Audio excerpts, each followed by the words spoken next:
The story of Indian money does not begin with round, perfect coins. It starts much earlier, around the 6th century BC.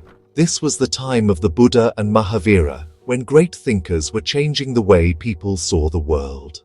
At the same time, another great change was happening in the marketplaces of the Gangetic Plains. Small pieces of silver began to be used as money. These were not coins as we know them today. They were odd shapes, cut from sheets of silver, and then stamped with simple marks. These marks were not the faces of kings. They were symbols of nature, like the sun, a tree, or an animal. This was the birth of coinage in India, a quiet revolution that would transform trade and power forever. These early coins are called punch-marked coins. Their name comes from the way they were made. A small piece of silver, called a blank, was placed on a hard surface, and then a punch with a symbol on it was struck with a hammer. Each coin could have several different marks, maybe 5 or 6. These marks were a guarantee. They told people that the coin had the right amount of silver. The powerful kingdoms of the time, known as the Mahajanapadas, like Magadha, Kosala, and Gandhara, each had their own set of symbols. List: Media Group, punch-marked coins labeled as Magadha, Kosala, Gandhara. Ancient Indian kingdom coin displays. Stock, a distribute at equally. Magadha, Kosala, Gandhara. This was how people knew where the coin came from. It was a simple system, but it worked. It allowed merchants to trade over long distances without having to weigh silver for every transaction. The metal used was almost always silver, and the weight was carefully controlled. The standard unit was called a kasha pana. These coins were not just for big merchants. They were used by everyone, from a farmer selling his grain to a soldier receiving his pay. Imagine a bustling market in ancient Pataliputra. People are shouting, selling spices, textiles, and pottery. In their hands, they hold these small, uneven pieces of silver. Each piece tells a story. It has passed through countless hands, a silent witness to the daily life of ancient India. The symbols on them were like a shared language of value, understood by everyone in the vast and diverse landscape of the subcontinent. The discovery of these coins has been a long and patient process. Archaeologists find them in buried clay pots, hidden away for safekeeping thousands of years ago. These hoards are like time capsules. They tell us about the economy of ancient kingdoms. They show us which kingdoms were powerful and which symbols were trusted. The punch-marked coins continued to be used for centuries. Even when new, more sophisticated coins arrived, these simple silver pieces remained in circulation. They were the foundation, the first step in a long and fascinating journey of Indian numismatics. Their simple, abstract designs hold a deep beauty, a connection to a time when civilization was taking a great leap forward. The next great change in Indian coins came from the West. Alexander the Great marched his armies into the northwestern part of India in 326 BC. He did not stay for long, but the Greeks who came with him did. They established kingdoms in what is now Afghanistan and Pakistan. These Indo-Greeks brought with them a new tradition of making coins. Their coins were very different from the Indian punch-marked coins. They were round and perfectly struck. Most importantly, they had realistic portraits of the kings who issued them. On one side was the face of the ruler, often shown with great detail. On the other side were Greek gods and goddesses, like Zeus or Heracles. This new style had a huge impact. For the first time, coins in India became a form of royal propaganda. A king's face was on the money that people used every day.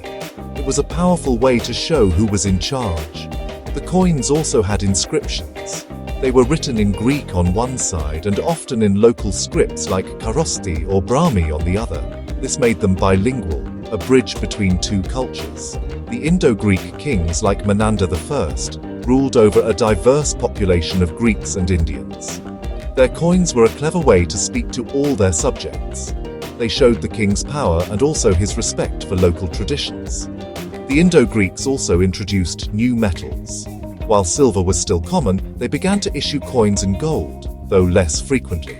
But it was their successors, the Kushans, who truly embraced gold. The Kushan Empire rose in the 1st century AD and controlled the famous Silk Road. This made them very wealthy.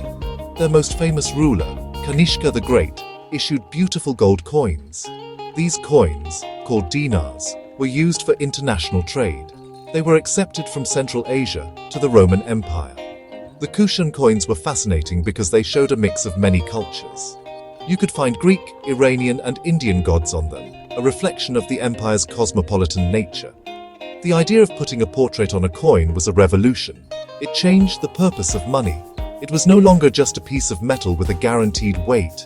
It was now a piece of art, a historical document, and a message from the king. Indian rulers who came after the Greeks and Kushans adopted this practice. The Western satraps, who ruled in Western India, issued beautiful silver coins with the ruler's bust. The tradition of creating coins with lifelike portraits and clear inscriptions was now firmly established in India. It was a legacy of the Greeks that would influence Indian coinage for the next 2,000 years, a testament to the power of cultural exchange. The Gupta Empire, which began in the 4th century AD, is often called the Golden Age of India. This was a time of great achievements in science, art, and literature. This golden touch is most beautifully seen in their coins. The Gupta rulers, especially Samudragupta, Chandragupta II, and Kumaragupta I, issued a stunning variety of gold coins. These coins are considered the peak of ancient Indian numismatic art. They were not just money, they were miniature masterpieces. The artists who made the dies for these coins were incredibly skilled. They managed to create scenes of great beauty and complexity on a very small canvas. The gold itself was of high purity, reflecting the immense wealth of the empire. The designs on Gupta coins are remarkable. They moved away from the simple portraits of the Indo-Greeks. Instead, they showed the king in various dynamic poses. Samudragupta, a great conqueror, issued coins showing him as a warrior, holding a bow or a battle axe. He also issued coins showing him playing the veena, a musical instrument, which highlighted his artistic side. His son, Chandragupta II, who took the title Vikramaditya, issued the famous lion slayer type of coins. These showed the king bravely hunting a lion, a symbol of his power and courage. Other coins showed the king on horseback or performing religious rituals. Each coin was a story, celebrating the achievements and virtues of the ruler. On the other side of the coins, the Greek gods were replaced by Indian deities. The most common figure was the goddess Lakshmi, the goddess of wealth and prosperity. She was usually shown seated on a lotus, holding a lotus flower in her hand. Her presence on the coins was a prayer for the prosperity of the kingdom. The inscriptions on the coins were also different. They were written in beautiful Sanskrit, using the Brahmi script. They often contained poetic verses praising the king. For example, a coin of Samudragupta describes him as the conqueror of unconquered forts, whose fame has spread far and wide. The coins were a celebration of both royal power and Hindu culture. The Gupta gold coins, known as dinars, were not used for everyday shopping. They were used for large transactions, for paying government officials, and as royal gifts. For smaller daily needs, people used silver and copper coins, but it is the gold coins that capture the imagination. They are a window into the soul of the Gupta Empire. They show us a world of powerful kings, deep religious faith, and unmatched artistic skill. Finding a Gupta gold coin is the dream of many collectors and archaeologists. Each one is a tiny piece of a golden age, a perfect blend of metal, art, and history that has rarely been matched since. While great empires rose and fell in the north, the southern part of India had its own powerful kingdoms. The Cheras, Cholas, and Pandyas, the three great dynasties of the Tamil country, also had their own unique traditions of coinage. For a long time, the coins of these ancient southern kingdoms were a mystery. Unlike the northern coins with clear inscriptions, many early southern coins were simple. They often featured the emblems of the dynasties. The Pandyas used the symbol of a fish. The Cholas used a tiger, and the Cheras used a bow and arrow. These symbols were like a royal signature, instantly recognizable to the people of the region. The coins of the south were made from various metals, including copper, silver, and gold. The early Pandya coins, from around the first few centuries AD, were often square copper coins. They had an elephant on one side and the fish symbol on the other. These coins were used in the bustling port cities mentioned in ancient Tamil literature and in the accounts of Greek and Roman traders. Roman gold and silver coins have also been found in large numbers in South India. This shows that there was a thriving trade between the Roman Empire and the Tamil kingdoms. The Romans wanted spices like pepper, and they paid for it with their own currency, which was then used and circulated in the south. The Chola dynasty became very powerful around the 9th century AD. Under great kings like Rajaraja Chola and Rajendra Chola, the empire expanded across the sea to Sri Lanka and Southeast Asia. Their coins reflect this power. The most common Chola coins were made of silver and copper. They had a unique design. On one side was a seated or standing figure of the king. On the other side was the Chola emblem of the tiger, along with the Pandya fish and the Chera bow. This design, called the Chola standing and seated king, symbolized their dominance over the other two kingdoms. The name of the king, like Raja Raja, was written in Nagari script below the seated figure. These coins tell a story of trade and conquest.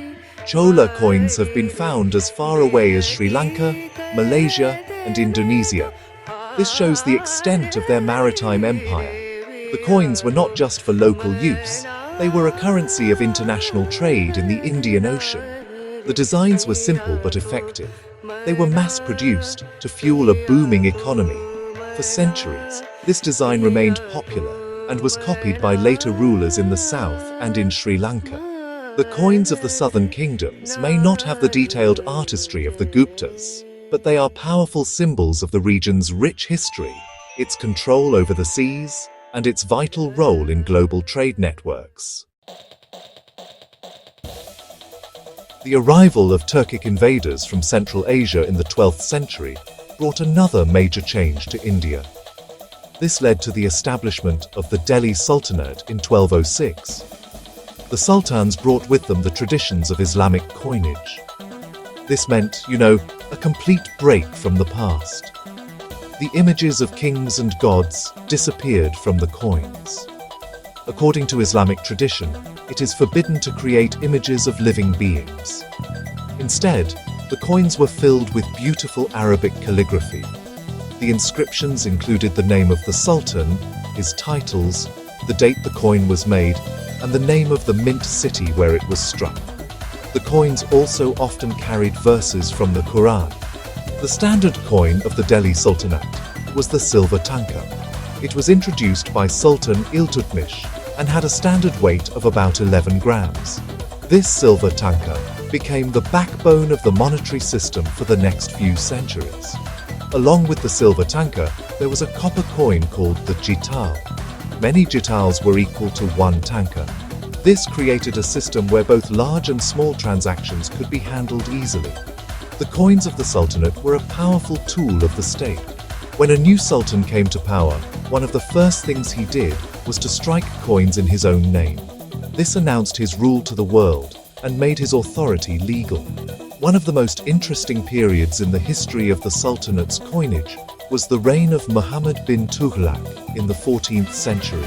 He was a brilliant but eccentric ruler, famous for his bold experiments.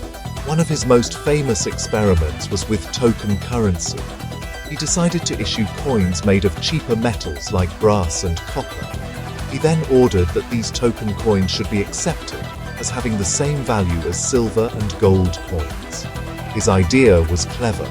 If people accepted it, the state could save a lot of precious metal. However, the experiment was a disaster. The design of the token coins was too simple, and people started making fake coins in their own homes. Soon, the country was flooded with counterfeit money. Trade came to a halt because no one trusted the new currency. Foreign merchants refused to accept the token coins. The economy was in chaos. In the end, Muhammad bin Tughlaq had to admit his failure. He withdrew all the brass and copper coins and exchanged them for real silver and gold coins from the royal treasury. This caused a huge loss to the state. The story of his token currency is a famous lesson in economic history. It shows that the value of money is not just based on the order of a king, it is based on the trust of the people who use it. In 1526, Babur, a descendant of Timur and Genghis Khan, established the Mughal Empire in India. This empire would grow to become one of the largest and richest in the world. The Mughal emperors were great patrons of art and architecture, and this love for beauty extended to their coins as well. The Mughals created a unified and highly standardized currency system that was used across their vast empire. The main coins were the silver rupiah, or rupee, and the gold mohur. These coins were famous for their high purity and their beautiful calligraphy.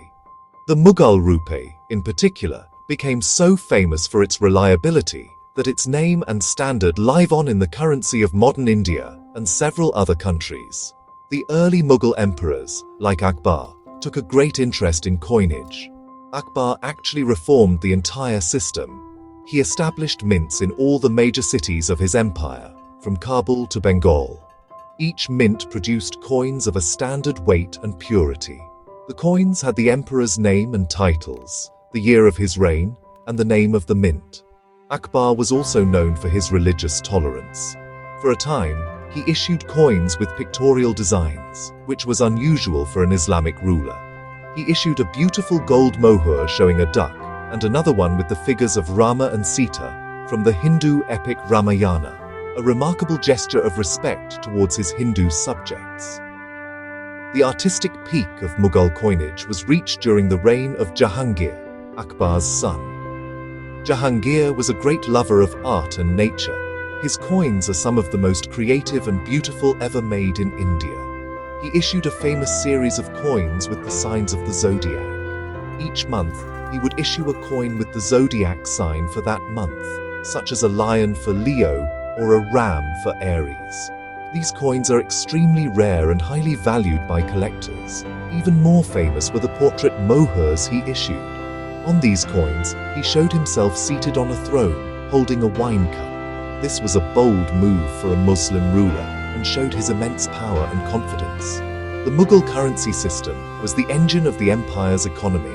It facilitated trade, made it easy to collect taxes, and paid for the empire's vast armies and magnificent building projects, like the Taj Mahal. The silver rupee was the workhorse of the economy, used by everyone from merchants to peasants. When the empire began to decline in the 18th century, regional powers and even the British East India Company began to issue coins that copied the Mughal design. This was because the Mughal rupee was so trusted.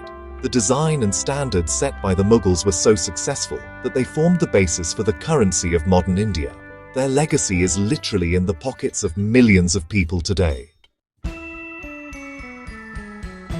From the 16th century onwards, European trading companies began to arrive in India. The Portuguese were the first, followed by the Dutch, the French, and the English.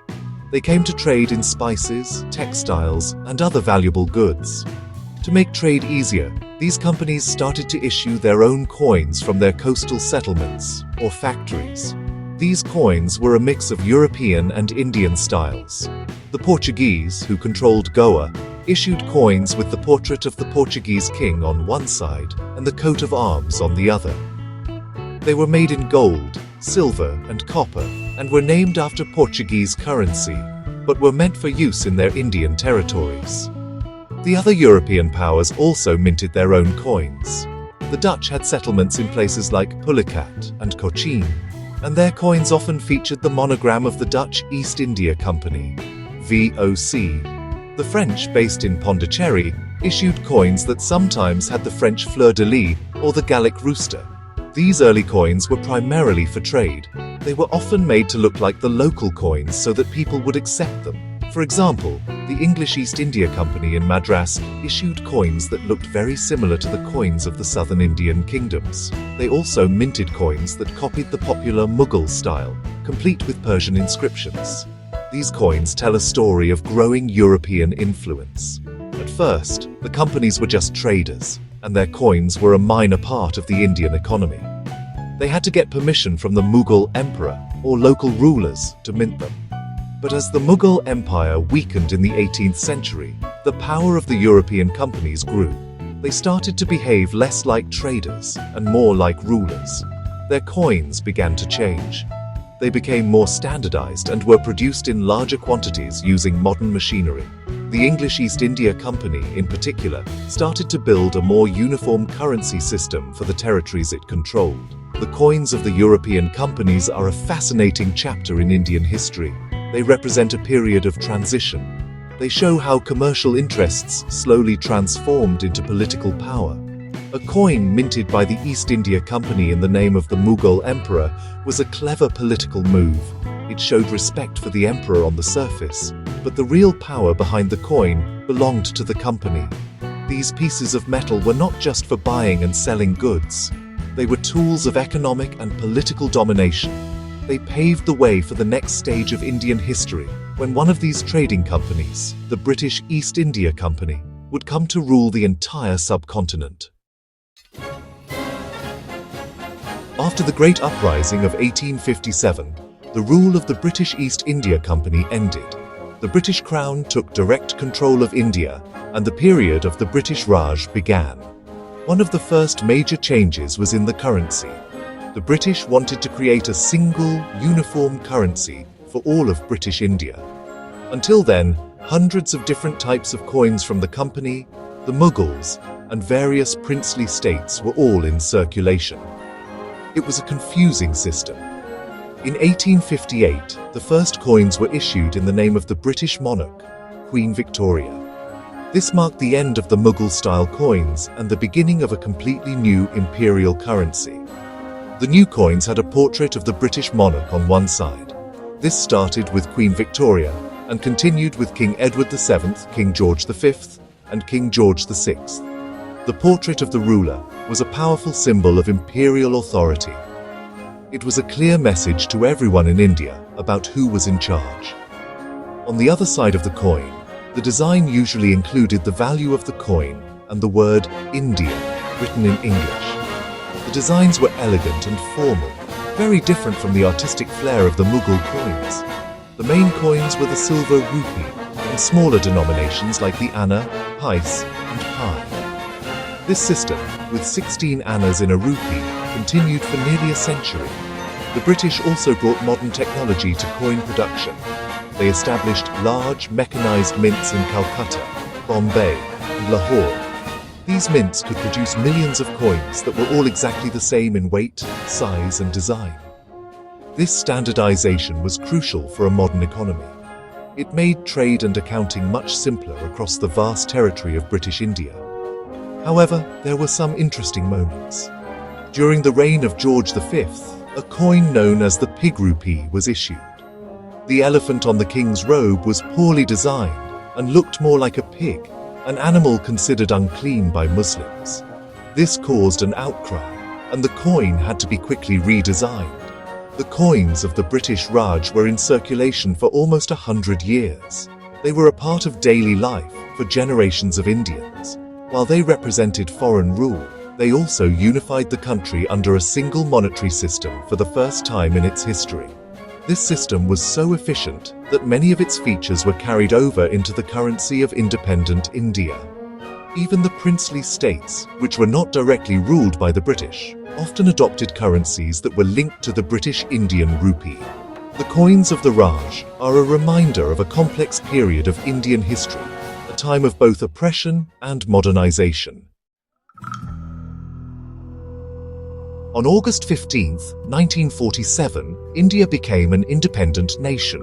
A new era began, and this was reflected in the country's coins. For a short period after independence, the old British coins continued to be used. But in 1950, when India became a republic, the first coins of a free India were issued. This was a moment of great national pride. The portrait of the British king was gone forever. In its place, the new coins featured the national emblem of India, the Ashoka lion capital. This powerful symbol taken from an ancient pillar erected by the Mauryan Emperor Ashoka, represents courage, power, and peace. It was a perfect choice for a new nation, connecting its modern identity with its ancient past. The designs on the other side of the coins also celebrated India's identity. The early coins featured a simple ear of grain, symbolizing the importance of agriculture and the nation's prosperity. The names of the coins remained the same for a while: rupee, anna, and peace. However, in 1957, India made a major change. It moved to a decimal system. The rupee was now divided into 100 new units, called Nai Paise, or New Paise. In 1964, the word Nai was dropped, and the unit simply became the paisa. This was a big step towards modernizing the currency and making calculations easier for everyone. The new coins came in various shapes and sizes to help people distinguish them, including square and hexagonal coins. Over the years, the designs on Indian coins have evolved to celebrate the nation's culture, history, and progress. We see coins issued to honor important leaders like Mahatma Gandhi and Jawaharlal Nehru. There are coins that commemorate national events, like the Asian Games held in Delhi.